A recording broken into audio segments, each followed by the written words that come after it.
sonido de fiesta, no hay más lamento y tristeza. De muerte a vida, alumbras mis días, es tiempo de celebrar. La justificación por la fe. Por la fe. Importante que siempre lo tengamos en cuenta. Vamos a estar mirando algunos textos bíblicos que seguramente nos estarán allí ayudando a colocarlos. El primer texto, uno del Antiguo Testamento, en Habacuc, el capítulo 2. Habacuc, capítulo 2, el versículo 4.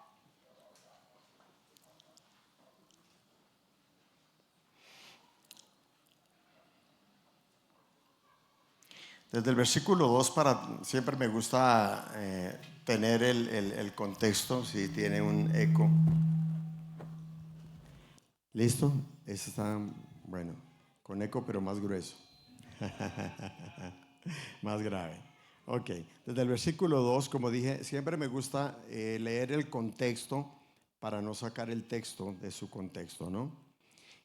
Habacuc, capítulo 2, versículo 2 dice: y Jehová me respondió y dijo: escribe la visión y declárala en tablas, para que corra el que leyere en ella. Aunque la visión tardará aún por un tiempo más, más se apresura hacia el fin y no mentirá. Aunque tardare, espéralo, porque sin duda vendrá, no tardará. He aquí que aquel cuya alma no es recta se enorgullece, mas el justo por la fe, por su fe, vivirá. Mas el justo por su fe vivirá. Este texto lo repite el Nuevo Testamento, el apóstol Pablo, en Romanos 1, 16 y 17, en Gálatas el capítulo 3, los versículos 10 al 12, y Hebreos, el escritor de los Hebreos, el capítulo 10, los versículos 37 y 38. Se repite este mismo texto de Habacuc, la última parte, ¿no es cierto? Mas el justo por su fe vivirá. Entonces noten que está ligada la palabra justicia con la palabra fe. Amén. La justicia y la fe. Muy bien. Ahora,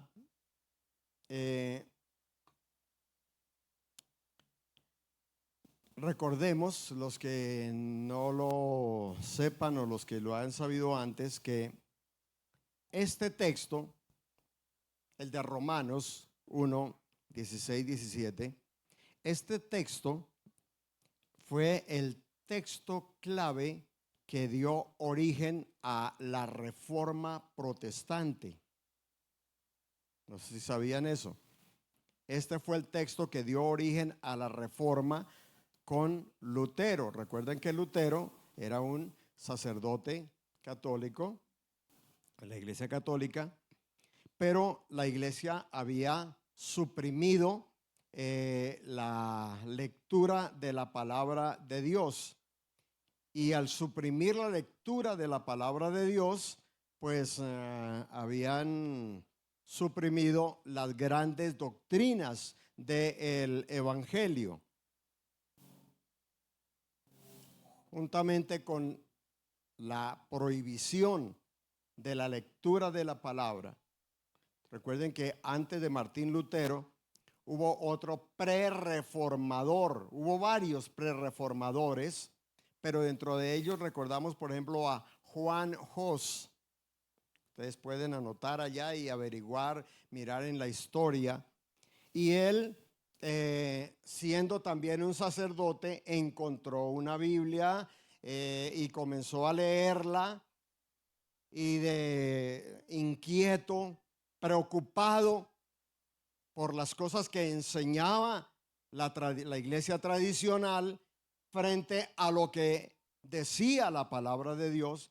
Entonces él, en su parroquia, él comenzó a enseñar la palabra de Dios, a predicar conforme a la palabra de Dios, y enseguida no sé cómo se llama, la curia o todos los líderes allá, grandes, obispos, arzobispos, papas y todo lo demás, se reunieron en concilio y determinaron que él debería ser quemado vivo.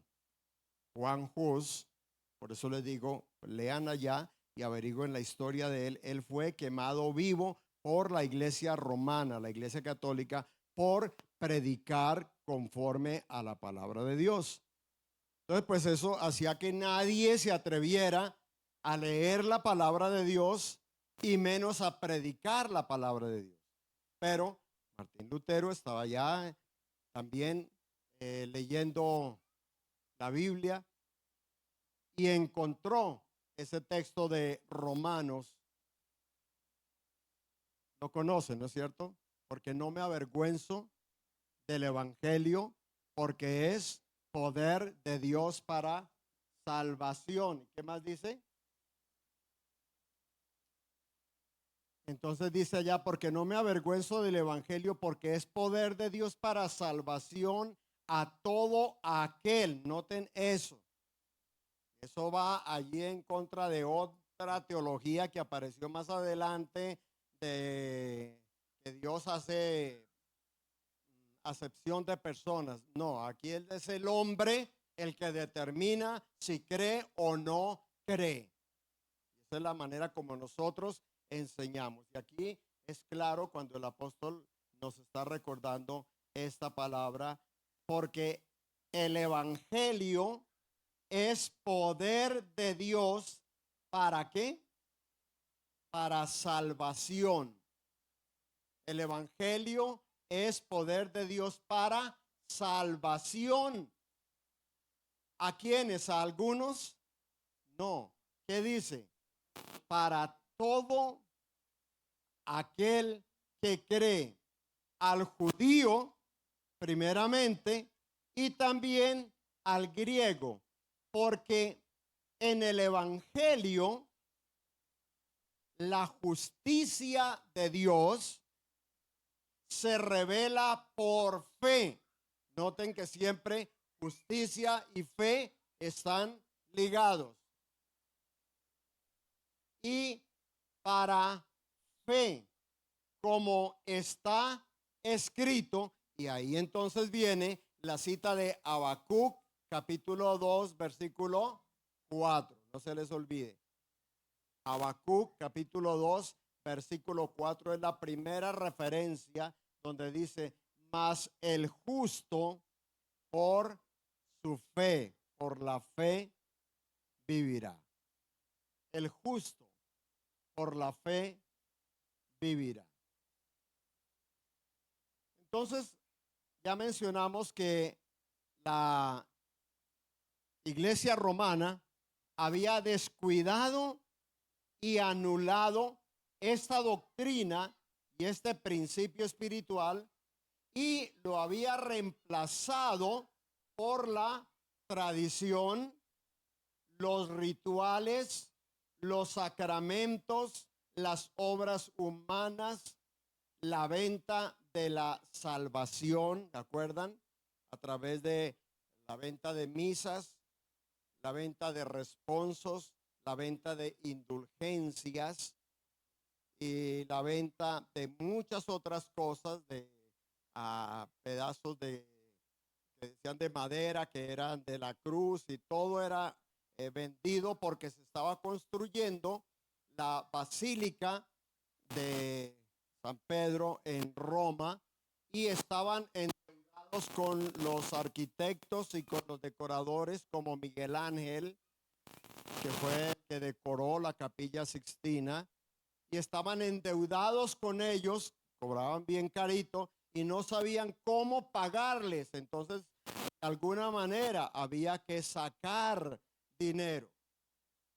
Y comenzaba esa venta de indulgencias y venta de responsos y venta de misas y una cosa impresionante, terrible. Entonces la gente entendía que la salvación se podía comprar con dinero. Entonces, no sé si alguno de ustedes ha visto la película de Martín Lutero. Ahí la encuentran también en las redes sociales. Búsquenla y saquen un tiempo y vean la película de Martín Lutero. Y allí ustedes van a estar viendo cómo a este hombre en esta situación de angustia, viendo la verdad de la palabra de Dios frente a lo que están viviendo. Entonces fue que él redactó las 95 tesis que fueron colocadas en la puerta de la iglesia donde él enseñaba allá en Alemania, y él colocó las 95 tesis. No sé si alguno de ustedes ha tomado el trabajo de averiguar cuáles son esas 95 tesis. No son 95 libros, no, son 95 frases cortas. Son 95 frasecitas. Imagine colocar 95 libros en la puerta. No, 95 frases que iban en contra de todo lo que están haciendo la iglesia, en contra de lo que dice la palabra de Dios. Pero aquí no se trata de juzgar y condenar a una iglesia o una denominación, porque tristemente en nuestro siglo y con el nacimiento de la Reforma también aparecieron muchos otros vendiendo el evangelio, y hasta el día de hoy muchos ven programas de televisión, programas de, no sé, de las redes, donde se les vende la salvación, se les vende los milagros, se les vende la gracia de Dios, como si no conocieran la palabra de Dios. El apóstol Pedro, cuando Simón el mago, allá en el libro de los Hechos, vio que a través de orar por las personas, ellos recibían al Espíritu Santo. Él vino y le dijo a Pedro: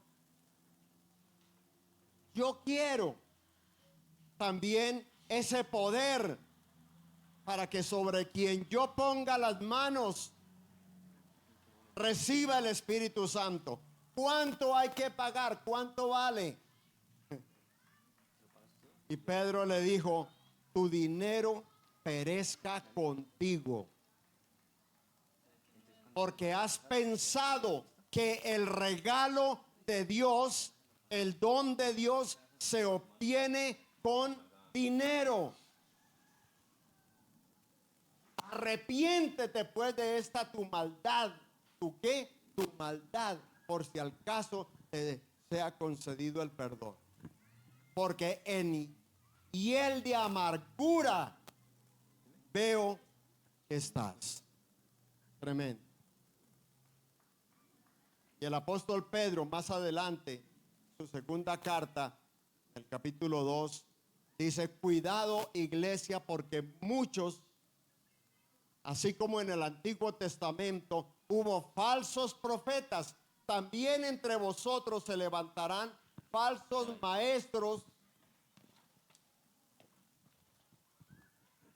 que harán mercadería de vosotros. ¿Que harán qué? Entonces, solo como para ir dando aquí una introducción del cuidado que debemos tener, y por eso la salvación es por fe. ¿Amén? La salvación es solamente por fe. El Señor Jesucristo vino para reconciliar al hombre con Dios, el Padre. ¿Para qué vino el Señor Jesucristo? Para reconciliarnos con el Padre, porque desde que entró el pecado en la raza humana, desde que entró el pecado, el hombre quedó en enemistad con Dios. Ustedes recuerdan allá desde el capítulo 2 de Génesis, los versículos 12 en adelante, donde el Señor Jesucristo, especialmente como el versículo 15, 16, 17, dice el texto bíblico: el día que me desobedezcas, ciertamente morirás. El día que me ¿qué? El día que me desobedezcas, el día que hagas lo que te estoy diciendo, que no te es permitido hacer, ese día morirás. Y recordemos que la palabra muerte tiene varias implicaciones. La muerte física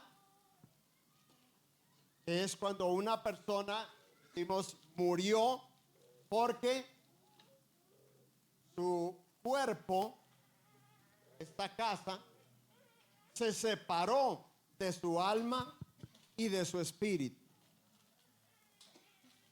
Pero también porque esta persona que nos acompañó durante un tiempo se separó de nosotros y ya no la volveremos a ver aquí entre nosotros.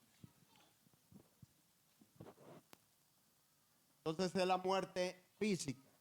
Pero la Biblia también habla de muerte espiritual. Y la muerte espiritual entonces nos está aclarando que aunque una persona esté viva físicamente, si no ha nacido de nuevo, si Cristo no es el Señor de su vida, esta persona está separada de Dios. Está muerta espiritualmente. Por eso es que en una ocasión un hombre dijo: maestro, déjame seguirte a donde quiera que tú vayas. Quiero ser tu discípulo. Pero te voy a pedir un favor. Déjame que me quede en la casa de mi padre hasta que el viejito muera. Cuando él muera, ya no tengo ningún obstáculo, ningún impedimento para seguirte. Y la respuesta de Jesús fue: así no es la cosa. Deja que los muertos entierren a sus muertos, pero tú, si has nacido de nuevo, sígueme. Nada tienes que hacer allí. Entendemos esa parte, ¿no es cierto? La muerte espiritual. Aunque una persona esté viva físicamente, si no ha recibido a Cristo en su corazón, si Él no es el Señor de su vida, esta persona está separada de Dios. Por eso es que la Biblia nos dice que cuando nosotros creemos, miramos por ejemplo Efesios 1, 13 y 14. Entonces dice el apóstol Pablo: en Él, o sea, en Cristo, vosotros, habiendo oído el mensaje del Evangelio y habiendo creído en Él, habiendo ¿qué? Creído. Primero se oye y luego se toma una decisión si te conviene o no te conviene, si te sirve o no te sirve, si lo quieres o no lo quieres. Por eso Por eso nos decía el apóstol Pablo aquí, a todo aquel que cree será salvo. A todo aquel que cree. Pero si no cree, Jesucristo mismo dijo, Juan 3, 26, el que cree en el Hijo tiene vida eterna. Pero el que rehúsa creer en el Hijo no verá la vida, porque la ira de Dios está sobre él. El que cree en el Hijo, Juan 3:36, perdón. El que cree en el Hijo tiene, no tendrá, tiene vida eterna. Pero el que rehúsa creer en el Hijo no verá la vida, sino que la ira de Dios está sobre él. Así como es automático que se recibe la vida eterna, así también es automático que se recibe la condenación eterna. Pero mientras estés vivo, vas a tener la oportunidad de escuchar muchas veces el Evangelio. Y vas a tener la oportunidad de, en una de esas muchas veces, tomar una determinación. A veces Dios tiene que llevar a una persona y ponerlo contra la pared. Y cuando la persona está contra la pared, entonces dice, ahora sí, ahora sí, ahora sí.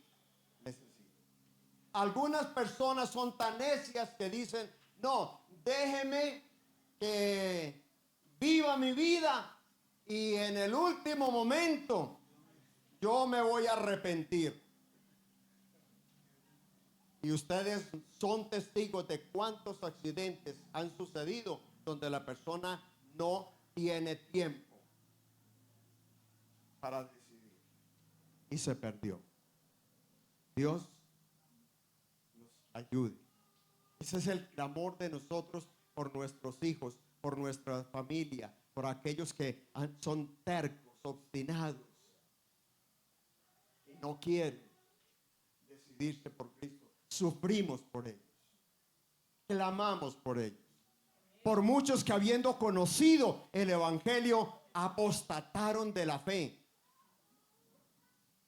y le dieron la espalda a nuestro Dios. Hay dolor, hay sufrimiento en la vida de un verdadero hijo de Dios, porque anhela que toda su familia, como dijo Jesucristo o dijo el apóstol Pablo al carcelero de Filipos, cree en el Señor Jesucristo para que sean salvos tú y toda tu casa.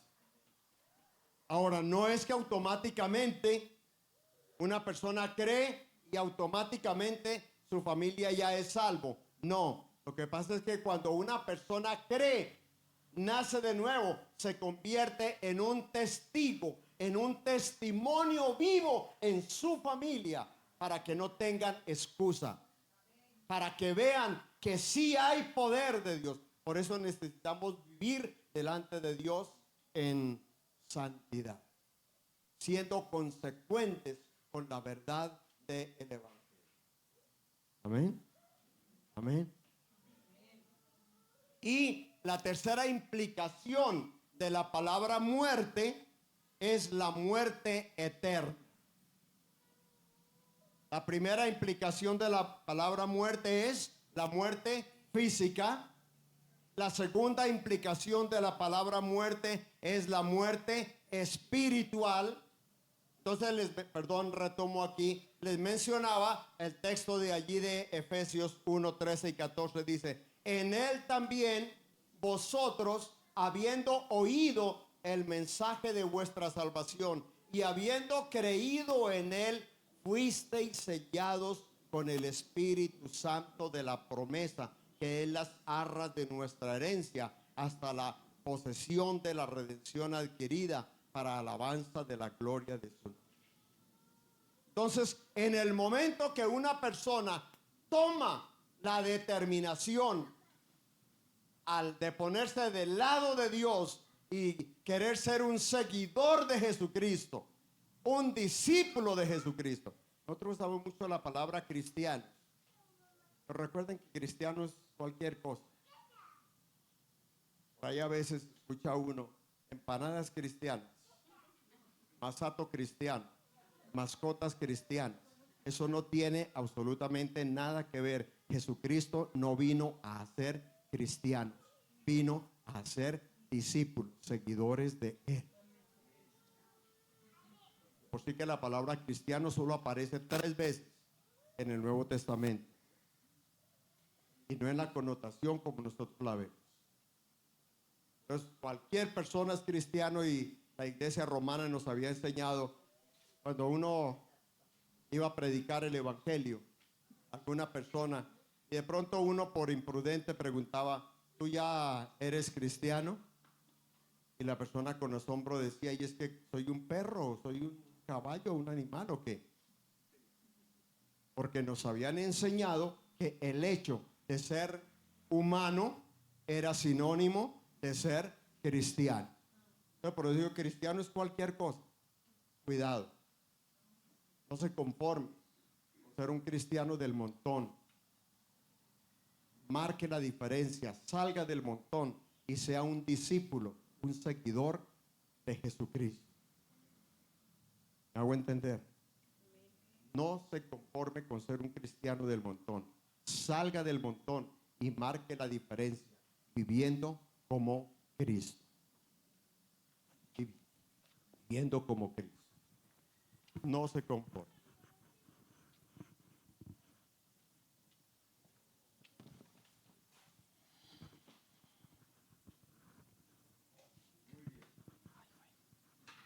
Entonces, cuando una persona toma la determinación, cambiamos ya, así de tanta fuerza tengo, ya descargué la batería del micrófono, Dios mío, debe ser la temperatura. Bueno, cuando una persona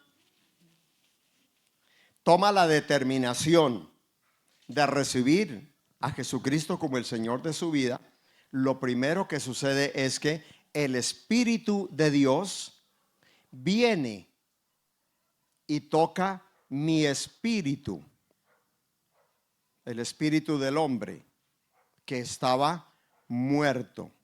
No es que no existiera, ahí estaba, pero se dice muerto, ¿por qué? Porque estaba separado de la vida de Dios. Por eso nacer de nuevo implica que el Espíritu Santo viene y toma posesión de mi espíritu. ¿Entendemos esa parte? Ahí es cuando una persona nace de nuevo. Cuando el Espíritu de Dios viene y toma posesión de tu espíritu.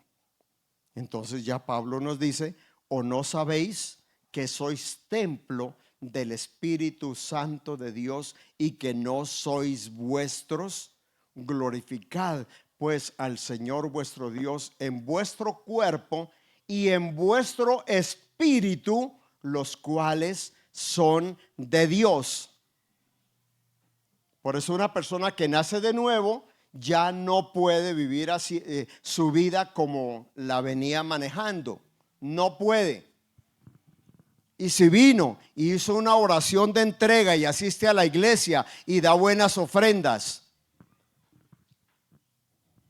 pero en el centro de su vida no está el Espíritu Santo de Dios gobernando su vida, perdóneme, eres un simpatizante religioso y no has nacido de nuevo y no hay esperanza. Porque Cristo no vino a buscar admiradores, sino imitadores. Estoy dando duro esta mañana, pero tenemos que entender esto que viene ahora. Esto que ustedes están recibiendo aquí es para que ustedes lo tengan claritico y lo puedan compartir con su familia, con sus amigos, con sus vecinos en estos días de la Semana Santa. ellos están receptivos. De alguna manera hay una receptividad espiritual acerca de Dios. Pero como les hemos dicho, es que esto no se trata de Diosito. Yo amo a mi Diosito, Él es bueno conmigo, Él hace todo lo que yo le pido. Así cantaba alguien por ahí: tengo un Dios que todo lo puede y me da todo lo que le pida. Cuidado, eso no es cierto. Eso no es cierto. La Biblia dice: esta es la confianza que tenemos en Él, que si pedimos alguna cosa conforme a su voluntad, Él nos oye. ¿Notaron la diferencia? Primera de Juan, ¿no es cierto? Primera de Juan 4. Esta es la confianza que tenemos en Él. ¿Esta es la qué? Confianza, seguridad que tenemos en Él. Que si pedimos alguna cosa conforme a su voluntad, Él nos oye. Pero si pedimos conforme a su voluntad. Y para poder conocer su voluntad, ¿qué hay que hacer? Depender del Espíritu Santo de Dios. Romanos 8:26. Y el Espíritu mismo nos ayuda en nuestra debilidad. Pues ¿qué hemos de pedir como conviene? No lo sabemos. Pero el que conoce los corazones, que es Dios, sabe cuál es la intención del Espíritu, porque conforme a la voluntad de Dios intercede por los santos. Lo habían visto, ¿no es cierto? Lo conocían y lo vivían. Porque no se trata de conocerlo, ¿no? El Espíritu Santo nos ayuda en nuestra debilidad. Miren, el hecho de haber nacido de nuevo nos garantiza que el Espíritu Santo es el Señor de mi vida. Eso es lo que dice allá Efesios 1, 13 y 14. Fuimos sellados en el momento que creímos. Fuimos sellados con el Espíritu Santo de la promesa. Fuimos sellados. Entramos a ser propiedad de Dios. Efesios 2, ¿verdad? Como el versículo 15 y 16 dice: entramos por gracia a formar parte de la familia de Dios. Vosotros que en otro tiempo erais extranjeros, sin esperanza y sin Dios en este mundo. Cristo, con su obra en la cruz del Calvario, nos reconcilió, que fue una palabra que escuchábamos ahora aquí en el tiempo de la alabanza. Nos reconcilió con el Padre, y por eso estamos mencionando, la venida de Jesucristo tenía un propósito central, y era reconciliarnos con el Padre, reconciliarnos con Dios. Entonces, ahora que estamos reconciliados con Él, tenemos el sello de su Espíritu Santo. Y ahora nos garantiza que nuestras oraciones serán efectivas cuando nos ponemos de acuerdo con el Espíritu Santo. Amén. Cuando nos ¿qué? Nos ponemos de acuerdo con el glorioso Espíritu Santo.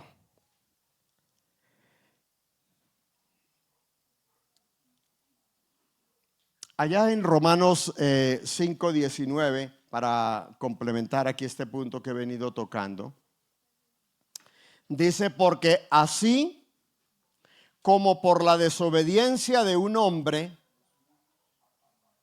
Romanos 5:19, porque así como por la desobediencia, noten, desobediencia de un hombre, los muchos fueron constituidos pecadores, así también por la obediencia de uno, Cristo, los muchos serán constituidos justos. Por la obediencia de uno. Por la obediencia de uno, los muchos serán constituidos justos. Así como por la desobediencia de uno, muchos fueron constituidos ¿qué? Pecadores. Así también por la obediencia de uno, que es Cristo, los muchos fueron constituidos justos.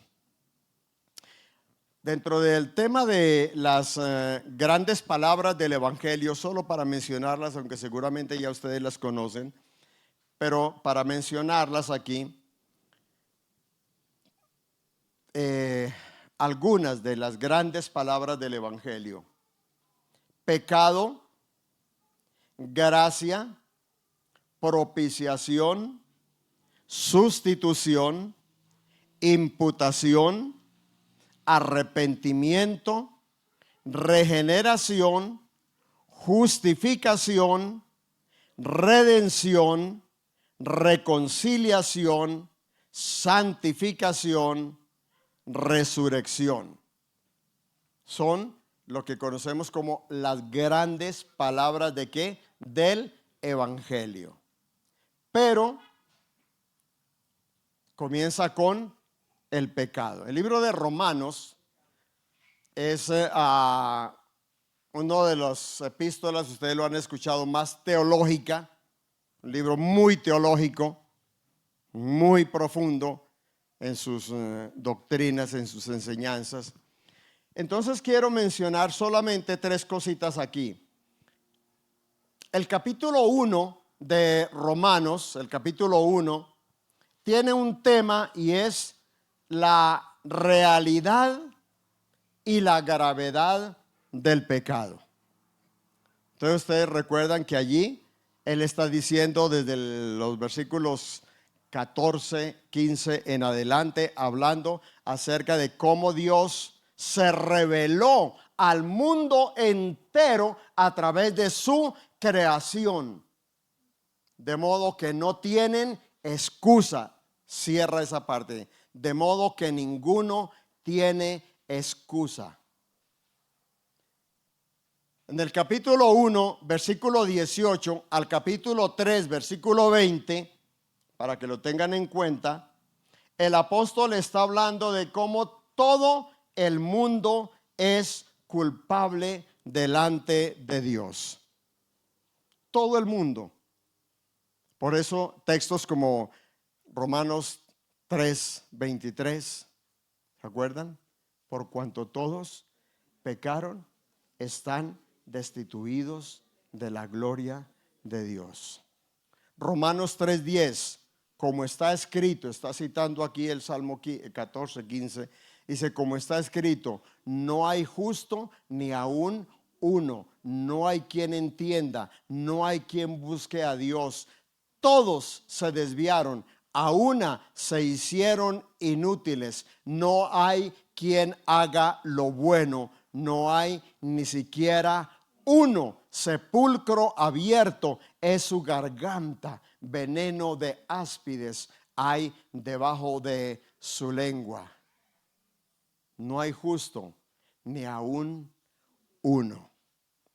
Entonces, en el capítulo 2 especialmente se centra en los gentiles, pero en el capítulo 3 él se centra en los judíos. Sí, pero el capítulo 3 especialmente se centra en los judíos cuando dice, tú que dices que conoces la ley y dices que no se hace adulterar y adulteras, tú que dices que no se debe robar y eres ladrón. Entonces aquí en ese capítulo 3 le está dando duro a los judíos y cierra esa parte allí del capítulo 3 diciendo, ¿pero qué? ¿Entonces no vale la pena ser judío? Y él dice, claro que sí, porque los judíos fueron los poseedores de la revelación de Dios, de los mandamientos, de la ley de Dios. Y de su linaje vino el Salvador del mundo. Entonces sí, tiene mucha importancia. Pero eso no es nada importante aquí frente a la otra situación. Entonces, en el capítulo 3, versículo 21, al capítulo 5, versículo 11 de Romanos, 3:21 a 5:11, es donde el apóstol comienza a desarrollar el tema de justificación por la justicia de Dios, por la fe. Es la solución del evangelio para el problema de la culpabilidad humana. Es extensa la frase, pero se la repito. Justificación por la justicia de Dios, por la fe, es la solución del evangelio para el problema de la culpabilidad humana. El tiempo se nos ha ido.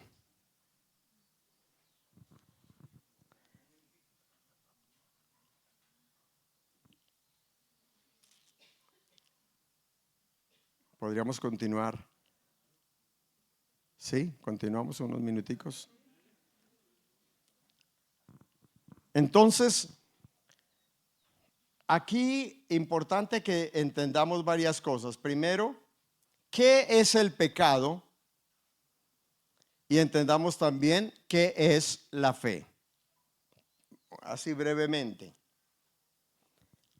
¿Qué es el pecado? Porque recordemos a una frase que mencionamos, que Cristo vino ¿para qué? Reconciliar al hombre con Dios, con su Padre. Pero ¿qué fue lo que los dividió? El pecado, la desobediencia, el pecado. Pero ustedes notan que muchas personas dicen, pero ¿qué es pecado? ¿Yo de qué tengo que arrepentirme si yo ni robo, ni mato, ni le hago mal a nadie? Una persona que dice esto es porque no conoce la palabra de Dios.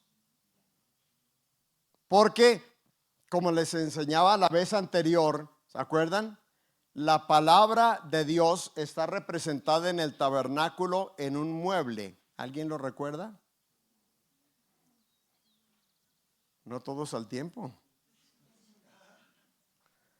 La palabra de Dios está representada en el tabernáculo en un mueble, la fuente de bronce. En el atrio hay dos muebles, el altar del sacrificio y luego la fuente de bronce que fue construida con los espejos de las mujeres hebreas. Ya lo van recordando.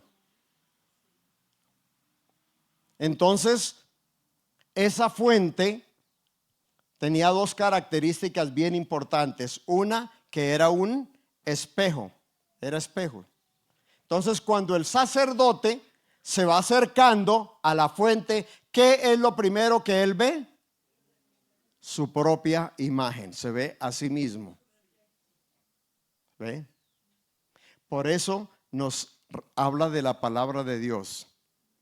Porque cuando nos acercamos a Dios y a su palabra, la palabra enseguida nos muestra nuestra verdadera condición. Como está escrito, no hay justo ni aún uno. No hay quien entienda, no hay quien busque a Dios.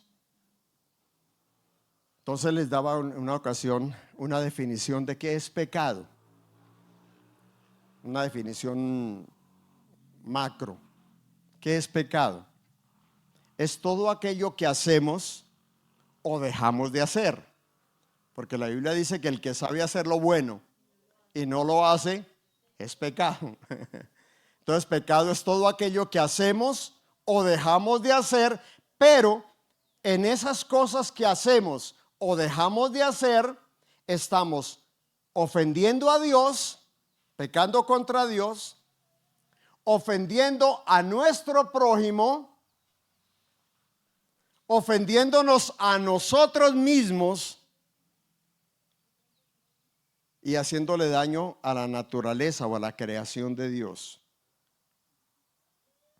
¿Han visto ustedes personas vándalas que no pueden ver una pared recién pintada, que no pueden ver un mueblecito en un parquecito, una banquita o una canequita o algo, porque es saber cómo destruyen todos los arbolitos, saber cómo acaban con todo? Es un espíritu de vandalismo impresionante. Espero que aquí no haya ninguno.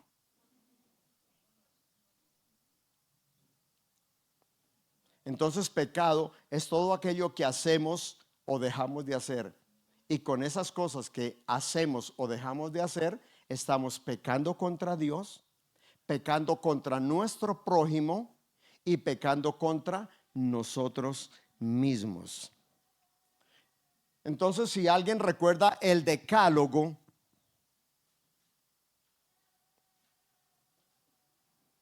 ¿alguien ha leído el decálogo?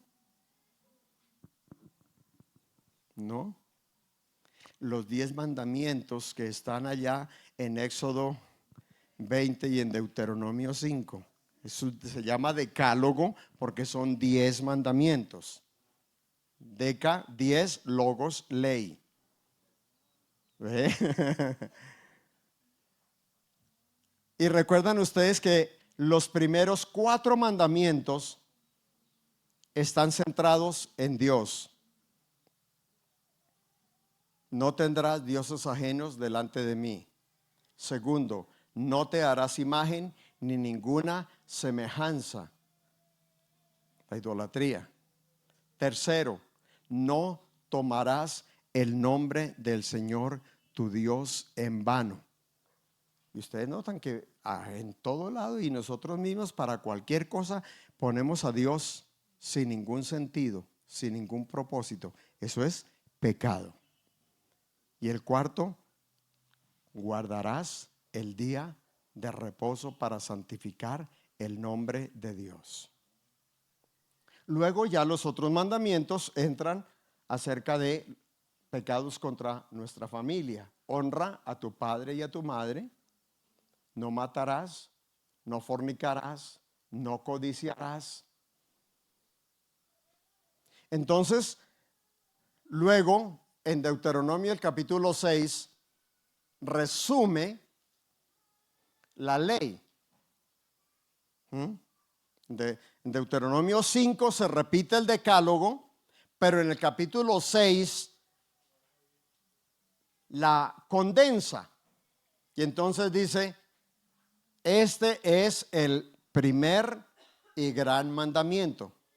Amarás al Señor tu Dios con todo tu corazón, con toda tu mente, con toda tu alma y con todas tus fuerzas. Es decir, todo tu ser, espíritu, alma y cuerpo deben estar involucrados amando a tu Dios. Todo nuestro ser, amando a nuestro Dios. Primera de Corintios 16, 22, es un versículo fuerte. Primera de Corintios 16, 22. Maldito todo aquel que no ame a nuestro Señor Jesucristo. Fuerte. El que no ame al Señor Jesucristo está bajo la maldición de Dios. Con todo lo que Él hace por nosotros, ¿cómo es posible que no lo amemos? ¿Ven? ¿Lo encontraron? Primera de Corintios 16, 22. ¿Cómo?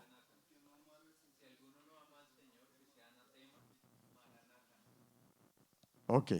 ¿Qué significa la palabra anatema? Está bajo la maldición de Dios. Pero miren Efesios 4:24, 6:24. Efesios 6:24. Miren la otra parte. La gracia y la misericordia de Dios estén sobre todo aquel que, ¿qué dice? Que ama a nuestro Señor Jesucristo con amor inalterable. Hay otras versiones que usan otra palabra. Con un amor intenso. No hay otra manera de amar a nuestro Dios, sino de una manera intensa. Amén. Y para aquellos que amamos a Dios con esa manera intensa, entonces viene sobre nosotros la gracia, la misericordia, el amor de nuestro buen Dios, cuando lo amamos a Él intensamente. Pero el segundo mandamiento, ya cierro con esto, no se preocupen. Después vendré y continuaré, como siempre. Pero el segundo mandamiento dice: y amarás a tu próximo. Porque es que el original no usaba la J, usaba la X. Entonces, ¿se acuerdan que una vez Jesucristo está enseñando sobre el amor y la misericordia y alguien le preguntó: ¿y quién es mi próximo? ¿Cuál será tu próximo? Tu familia. Tu familia. Jesucristo dijo: maridos, amad a vuestras mujeres como Cristo amó a la iglesia y se entregó a sí mismo por ella para santificarla, habiéndola purificado en el lavamiento del agua por la palabra. Esa es mi norma para poder amar a mi esposa y para poder amarlos a ustedes. Porque la frase dice: amarás a tu próximo como te amas a ti mismo. Es decir, que si tú no te amas a ti mismo, ¿cómo va a poder amar al prójimo? Y si no amas al prójimo, Primera de Juan 4:20 dice: si alguno dice que ama a Dios y aborrece a su prójimo, a su hermano, ¿cómo pretende decir que que ama a Dios? Si no ama a su prójimo, a quien lo está viendo, por eso es su próximo. Tal vez tú digas: yo allá los musulmanes y todos ellos no los amo porque no los veo, pero por lo menos comience por los que tienes cerca, tu próximo.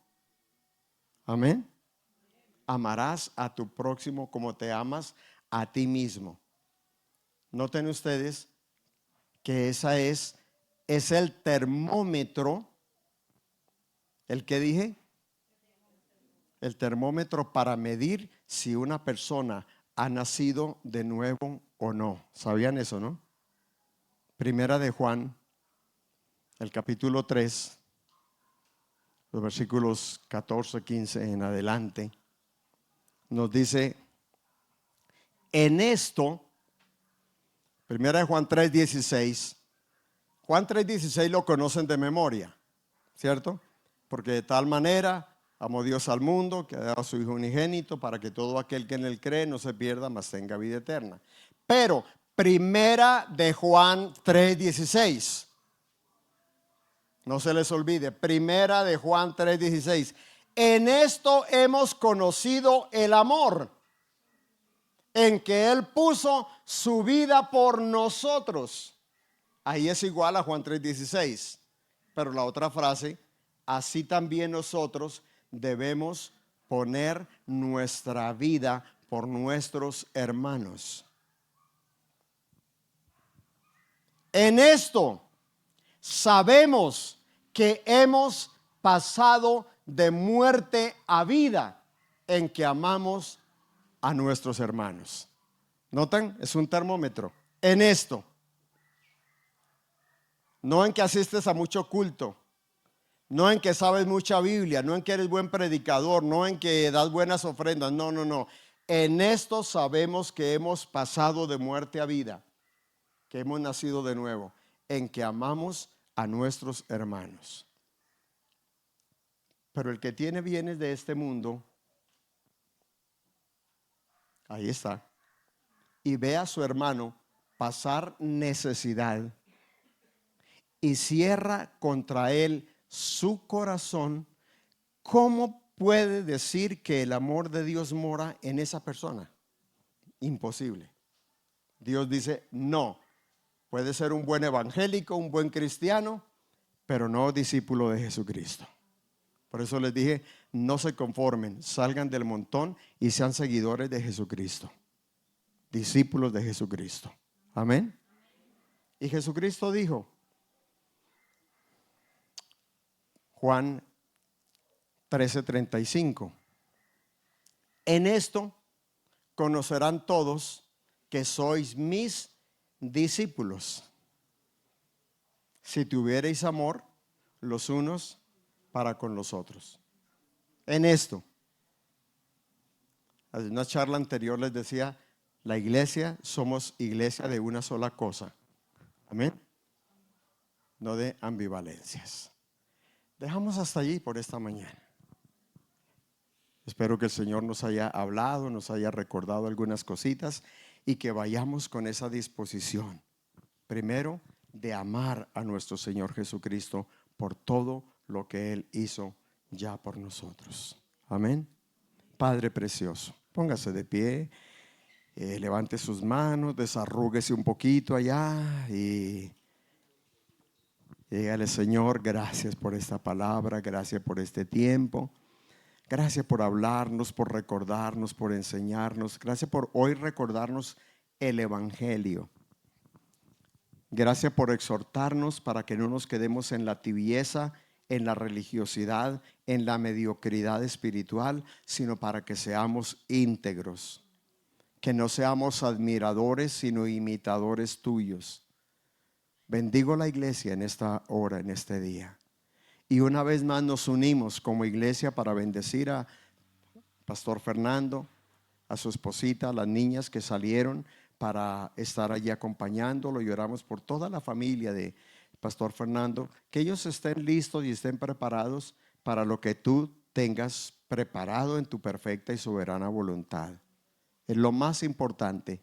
Oramos que tu voluntad sea hecha y que la mamita del pastor, si no se ha decidido por ti, lo más importante, tenga ese tiempo para escuchar, para recordar allá en su mente, en su consciente o inconsciente, subconsciente, pueda recordar todo el evangelio que le fue predicado, que le fue enseñado, y tome una decisión verdaderamente por ti. Oramos por ellos, Señor, en esta hora. Y yo bendigo a cada uno de ustedes en esta mañana, en esta tarde ya. Que esta semana sea una semana diferente, sea una semana gloriosa, sea una semana bien especial en cada área de su vida, en su trabajo, en sus actividades, en su familia. Que los que están enfermos reciban sanidad, porque Jesucristo dijo, por sus llagas hemos sido nosotros curados. Su palabra dice que por sus llagas, entonces que podamos experimentar también el toque de la mano de Dios y sobre todo que podamos concientizarnos de la presencia del Espíritu Santo en nuestras vidas en todo momento, en todo lugar, en toda circunstancia, para que recordemos que nuestros cuerpos, nuestra alma y nuestro espíritu son propiedad del Espíritu Santo de Dios y que no podemos hacer con nuestra vida lo que nos dé la gana. Iglesia, un abrazo en el nombre de Jesús. Amén.